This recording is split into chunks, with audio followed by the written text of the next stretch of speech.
Battlefield 6 is off to an outrageous start, with global player counts going through the ceiling, and everybody coming to the same damn conclusion that going through several thousand menus to change several thousand settings and still ending up not shooting particularly straight is quite frustrating. Now, I've done an entire controller setup guide on this channel, and there will be a link in the description if you want to check that out, but it isn't just the controller settings.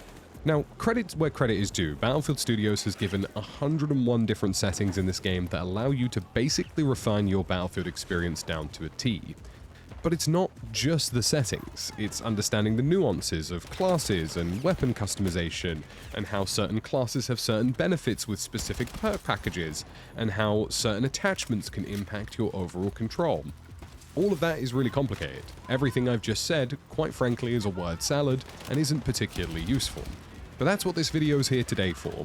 Now, not only am I going to show you guys a couple of really key and cool settings that are going to greatly improve your experience in Battlefield 6 and predominantly make you a better player, I'm also going to show you some nuances of the gameplay system, particularly in the shooting department, that is going to greatly improve your overall situation in this game. There are probably 1,001 comments already being written up, like, hey, Tactical Brit, bro, I'm firing my gun straight and it is raining sideways left, right, and center. What am I doing wrong? And hopefully explaining some of these dynamics and explaining some of these details today is going to make you guys better players on day one and let you have a more enjoyable experience where you're getting less frustrated with the mechanics around you and having more fun with the game itself, which is what it's there to do. So if you enjoy having your day hopefully improved by a deeply sarcastic British YouTuber with a distinct lack of self-awareness, drop a like on this video and consider subscribing as well. I'm on the road to 200k and quite frankly at this point I'm trying to treat Battlefield 6 like a propaganda campaign. If you're new to Battlefield 6, or perhaps it's been a while since you've played a Battlefield game, one of the things that's going to greatly improve your experience in this game is understanding the shooting mechanics of Battlefield and also the weapon customization mechanics and how these two things kind of work hand in hand to create the first-person shooter environment in Battlefield 6. Now, there are lots of nuances and details that can greatly improve your experience in terms of just understanding them. You don't need a PhD, you don't need a degree, and you don't need a hyper-specific loadout in order to get the best out of shooting in Battlefield 6. But what you can do is make some very minor adjustments to your gameplay by understanding these mechanics, and some very minor tweaks to your loadouts in order to get the most out of this game. We will go into weapon customization and also how classes also interact with weapons in a second, but the first thing you should know about Battlefield is that it uses two core tenets in order to achieve its shooting. The first is a system called bloom or spread, and the second is recoil. Now, bloom or spread refers to the basic feeling or experience when you fire your weapon and it doesn't quite feel like where your bullets are going match up with where your optic is going. And essentially this is a kind of deviation from your actual optic or where your weapon is aiming. Now, bloom/spread is introduced in two ways in Battlefield. The first is going full auto, and I'll demonstrate that quickly here. The longer I go full auto, the clearer you can see that where my actual red dot is going and where the bullets actually go are two very different places. In this example, I'm actually going to control the recoil just to show you that even still, the bullets start getting pretty hectic. You can see the longer that full auto lays down, the more the tracers start spreading out and things get a bit wacky. So that's the first one. And you can very easily compensate for this simply by burst firing. If you want to be effective over range in a game like Battlefield 6, you simply just have to tap fire over range. Little microbursts whilst firing over range essentially reset the spread pattern and basically mean that over range you're still going to be accurate, you simply just can't completely full auto it. This is a really good balancing mechanic because it tries to make certain weapons feel more diverse. ARs, LMGs, and SMGs are all going to have different spread values, and it means that you don't get the kind of issue you see in something like Call of Duty Warzone, where every assault rifle over range basically ends up being a laser beam. Now, the other way you can introduce spread into the game is moving while shooting, especially in terms of strafing, and this combined with going full auto basically creates a mess that I'm going to demonstrate right now. You can see that even if I try to track this target right in front of me, yeah, sure, I might get lucky and nail what I need to, but I've depleted a huge amount of my magazine in order to make that happen. And actually, just generally speaking, the amount of spread and bloom that's introduced, even on something like this, which already has some attachments to deal with it, is pretty intense. So, generally speaking, strafing left and right, whilst not necessarily an issue in terms of still hitting targets at close range, which you can see, very easy to do even whilst going full auto and strafing, if you're trying to hit those really longer to medium range targets, tap firing and being as stationary as possible is definitely the way to go for distant targets, or more precise shots over range. Now, the other thing that's worth mentioning as well is that Battlefield actually has separate recoil and spread values if you're standing, crouching, or prone. So there's a bit of a demonstration here. The bottom of this at the moment, these compactor bullets is prone, this is crouching, and this is standing, and this is without any recoil compensation. So essentially, if I crouch and go full auto, and then I decide to open up on a target, you'll notice, let me do it up on this table actually, just because it's a little bit easier to demonstrate. On this, you'll notice that it should give me a little less spread compared to when I was standing. Now the same applies if I happen to go prone. And this is not me tap firing, just compensating for recoil. So standing, crouching, and prone will give you less spread values. If you're prone, you get the absolute minimum spread value, which will allow you to full auto over range more effectively. If you're crouching, you'll get a little bit less, and if you're standing, you will get the most spread values. So that's pretty much it. There's also recoil patterns for individual weapons, so you'll notice that if I progressively tap fire into this door or wall, you'll see that a recoil pattern will start to develop. In this case, this gun likes to pull upwards and to the right. And if I full auto it at close range so that spread isn't a huge concern, you can get a slightly better feeling for how that's going to pan out. Essentially, those are the two core tenets that you need to understand.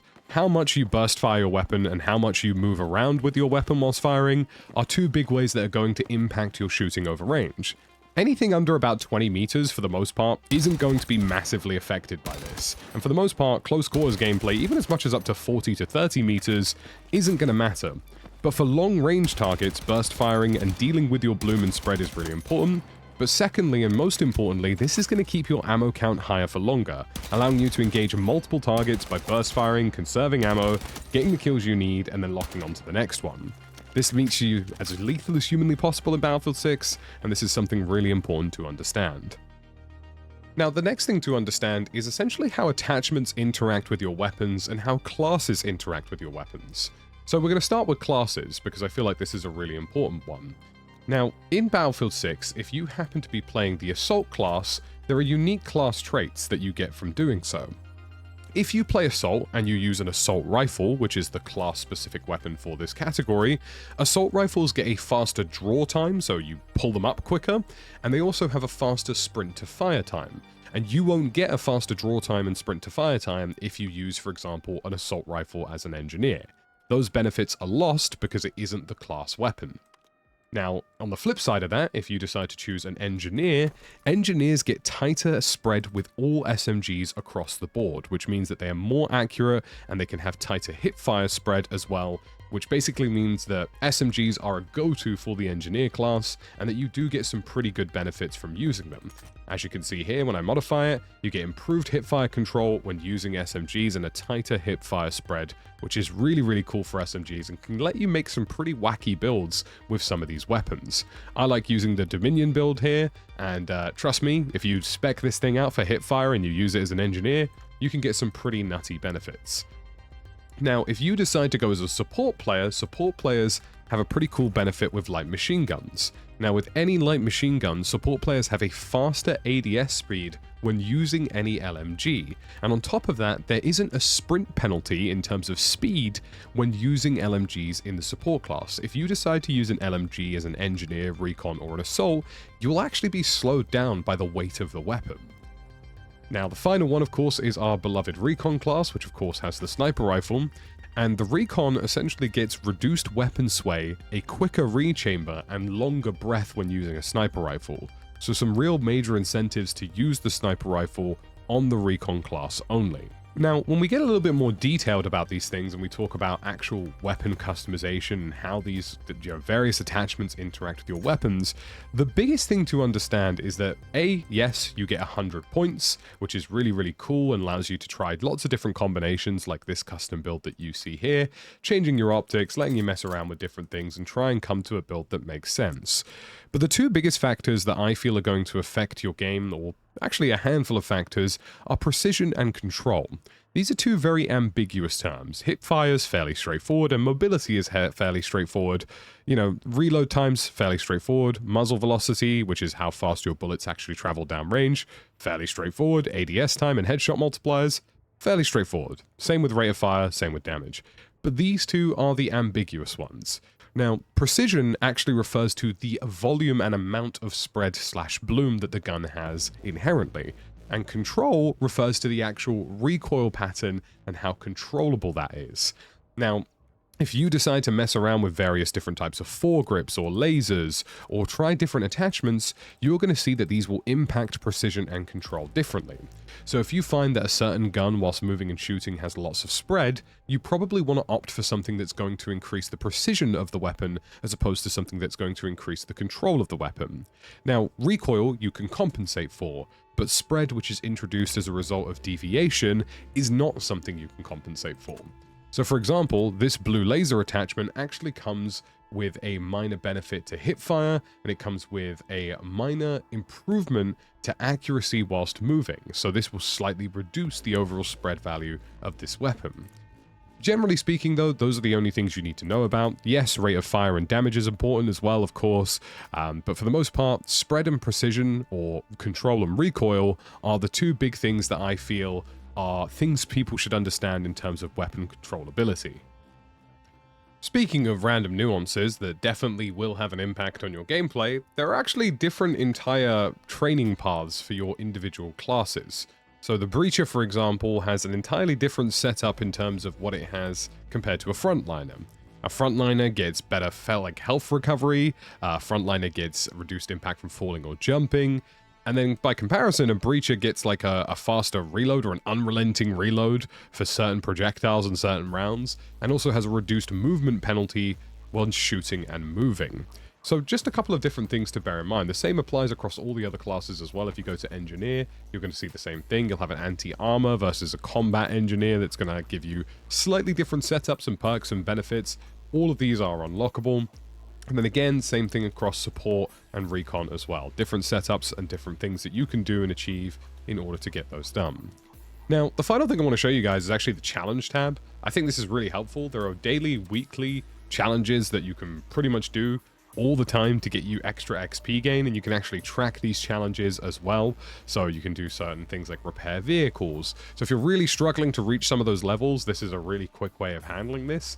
There are also different assignments, for example, that will get you different things. So for example, a team play challenge to spot enemies that will then turn into heal teammates and drag and revive. And all of these will get you XP as well as consumables like double XP that you can use in game, and even custom cosmetics as well. And these all apply across different weapons, across different XP gainers, and you can literally track all of these as well by pressing them. So if you want to learn how to unlock the Cord, and then unlock the NVO, and then unlock the L85A3, you can individually track these challenges one by one by one once you hit the rank requirement for that specific challenge.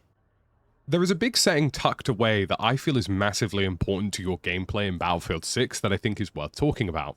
If you head on over to the graphics tab on any platform, you will find indicators and icons. Specifically, you're looking for crosshairs and indicators.